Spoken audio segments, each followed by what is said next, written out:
Literally the most perfect piece of bread. Guys, last week I made a sandwich loaf of toast, which I would consider breakfast toast and eat it for breakfast and just like spread things on it. But apparently that's considered a sandwich loaf of bread when you bake it in the loaf tin. So I'm gonna do it again, but because I like this as more of like a breakfast type of thing, I'm gonna do a cinnamon swirl loaf. But this dough, I find it really does taste like croissants for some reason. It's the butter in it, a little bit of honey. It really does have that like rich buttery flavor. My starter has peaked and it's 6 o'clock right now. We're gonna start with 290 grams of warm filtered water. We're gonna take 100 grams of my starter. It's beautiful and bubbly.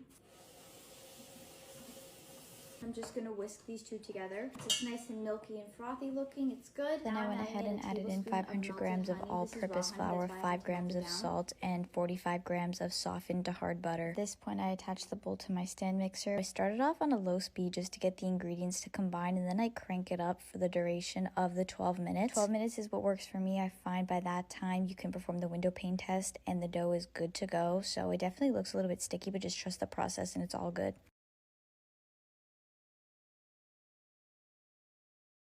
Dough is done. Should not be sticky whatsoever. I'm just gonna scrape it down and kind of form it into a uniform ball.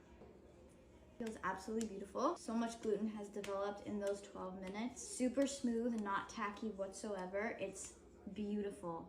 Okay, so I'm gonna pop it back in there. This morning at exactly 6 a.m. I took a look at the dough. It's doubled in size. It's proofed beautifully. And this is why we use a low amount of starter, because it's a very slow overnight fermentation. So by the morning it is ready to go. It should tear away at the bowl very easily. So I get it onto my counter and then I flip it over and it should not stick whatsoever. No need to use flour, and just I flatten it out with my hands into the best of a rectangle as I can. Because I wanted this to be a cinnamon swirl loaf, I'm just sprinkling in a bunch of cinnamon, but you can always do it plain. And then using my bench scraper, I kind of use that to help scrape up the dough off the counter and then roll it on up. It's normal for it to stick to the counter, but it's not necessarily sticky where it's causing a mess. So away at the edging, and then I place it seam side down into the loaf tin, and I don't grease it because it's non-stick. I cover that with a shower cap, and it's going to sit on my counter for 4 more hours.